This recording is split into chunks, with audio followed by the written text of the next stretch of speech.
ఈ జన్మలో ఓ ఆఫీసరు, ఈ జన్మలో ఓ తమ్ముడు, ఈ జన్మలో ఓ అన్న, ఈ జన్మలో ఓ భార్య. కాతే కాంతా కస్తే పుత్ర సంసారో యమతీవ విచిత్ర కస్యత్వం కర్కుతయాయాత తత్వం చింతయత నియభ్రాత.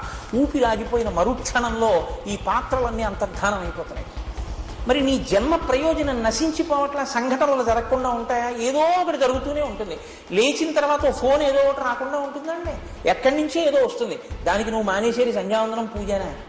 దానికోసం నువ్వు ఆ రోజున గజేంద్ర మోక్షం చదువుకోవడం మానేస్తావా? దానికోసం నువ్వు గుడికి వెళ్ళడం మానేస్తావా?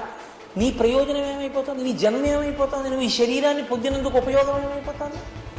ఇది కమలాక్షునర్చించు కరములు కరములు శ్రీనాథు వర్ణించు జిహ్మ జిహ్మ సురరక్షకుని చూచు చుట్కులు చుట్కులు శేషసాయికి మృక్కు శిరము శిరము విష్ణునాకర్ణించు వీలులు వీలులు మధువైరిద విలిన మనము మనము భగవంతు వలగును పదములు పదములు పురుషోత్తముని మీది బుద్ధి బుద్ధి దేవదేవుని కీర్తించు దినము దినము చక్రహస్తుని ప్రకటించు చదువు చదువు కుంభినీదవు చెప్పిడి గురుడు గురుడు తండ్రి హరిచేరుమనియడి తండ్రి తండ్రి అంటాడు ప్రహ్లాదుడు.